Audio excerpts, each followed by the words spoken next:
Howdy Fextralifers, welcome to another week in RPG news. If you've been too busy to keep up on the latest and greatest, no worries, we've got your back. Let's jump right into the good stuff, Dark Souls Remastered.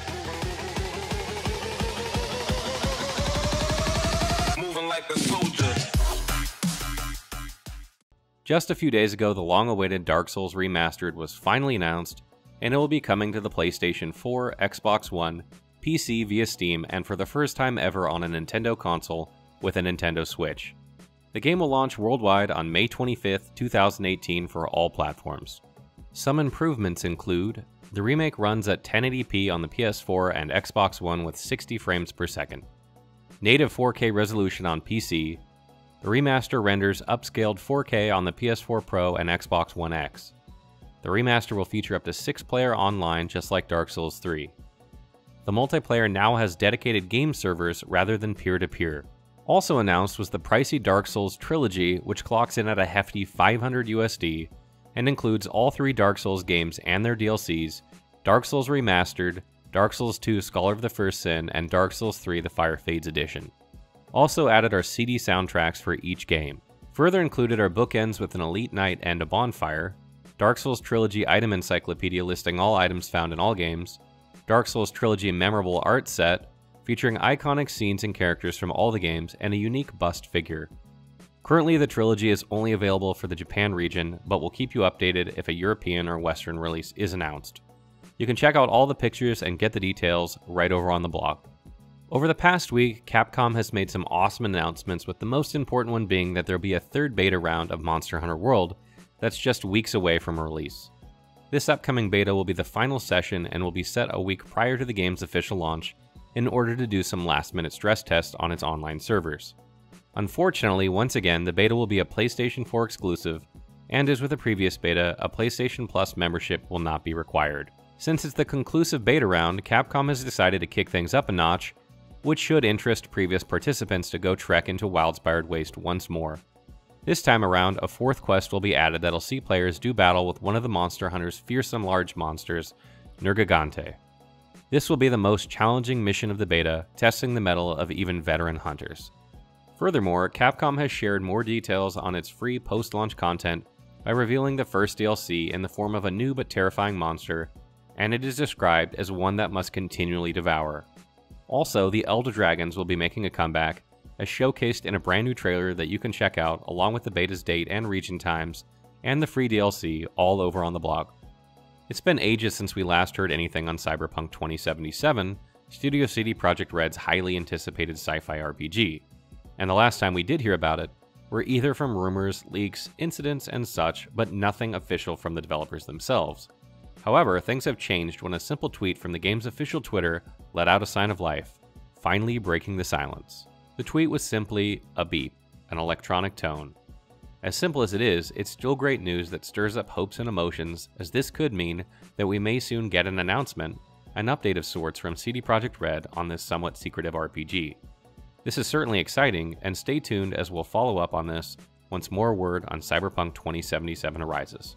For now, you can check out the proof of life yourself that has been archived over on the blog. We've said it a few times before, and we'll say it once again. Good things come to those who wait. And what we're referring to is a leaked product listing for a Final Fantasy XV Royal Edition for the PlayStation 4 and Xbox One consoles. Though nothing official has come out from Square Enix, we can presume it to be a Game of the Year or Complete Edition variant of the popular JRPG, and may house all previously released DLCs including the character episodes, as well as the various updates containing game-changing enhancements and more. You can find more details on this Royal Edition for Final Fantasy XV on the blog. Varric Tethris is a well-known name among those who have had the delight to play either Dragon Age 2 or Dragon Age Inquisition. This dwarf is a favorite personality amongst players of the franchise due to his charm as a quick-witted and humorous NPC companion in the series. Another thing Varric is famous for is being the author of his best-selling book, Hard in Hightown, which is a novel that's quite popular among the game's populace, and excerpts of it can be found strewn throughout Inquisition as collectibles. It's so popular, in fact, as we've learned in the last week, this fictional book will be receiving a real-life publication which will be handled by Dark Horse Books and Penguin Random House. It'll be a short novel that will contain a good chunk of full-paged illustrations and will have Varric himself named as its author. Pre-orders have already begun, and copies of Hardened Hightown will see shelves in our reality sometime in 2018. For more information regarding this and links for placing your orders, you can check them out on the blog.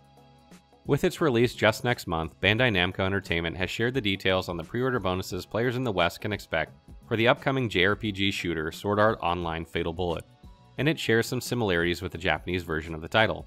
The new info builds upon the previously revealed Western Collector's Edition of Fatal Bullet, and console gamers will see various sets for specific editions and formats of the game. Of these includes the original SAO anime costumes for Kirito and Asuna, and special weapons such as Gold Assault Rifle, colored photon swords, and a badass guitar launcher which can allow us to play out our Antonio Banderas power fantasies, amongst many others. Also, Bandai has released another new trailer for Fatal Bullet, and this could be the best one yet as it's set to the track from popular Japanese artist Lisa. Further details on the pre-order bonuses that also includes info for Steam users and that new trailer can all be found over on the blog. After a valiant and grueling relocation effort, the much-awaited PC version of the latest Ys action RPG Lacrimosa of Dana has finally been given a new concrete release date. Coming sometime this January, the upcoming Steam launch was made possible by the team NIS America put together in order to correct the various translation errors found in Dana's initial English release on the PlayStation 4 and Vita, which prompted the company to issue an apology over the quality, thus holding back the PC release. Over the course of several months, large changes were made to its original script that saw nearly the entirety of it rewritten, which meant that a good chunk of Lacrimosa's dialogue were also redone. These improvements will be made available for Sony's gaming systems as well, via a patch soon. And with this mission so soon coming to a close, NISA has revealed a beta for the game, which will grant all testers a free Steam code for a copy of Ys 8. If you'd like to read up on the translation progress in detail, as well as finding links to the beta, you can check them out on the blog. With more and more Switch consoles being sold and in turn breaking records, the latest Nintendo system is also seeing more games in its library. The latest addition to that lineup would be the brutal and gloomy RPG Darkest Dungeon from Red Hook Studios. Switch owners will get a taste of some great dungeon crawling gameplay, and it will be something that'll happen very soon as the Switch version of Darkest Dungeon will become available in just a week through the Nintendo eShop.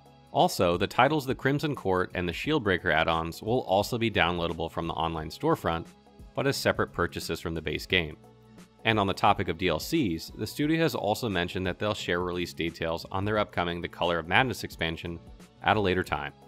For other info like the game's pricing, you can have a look over on the blog.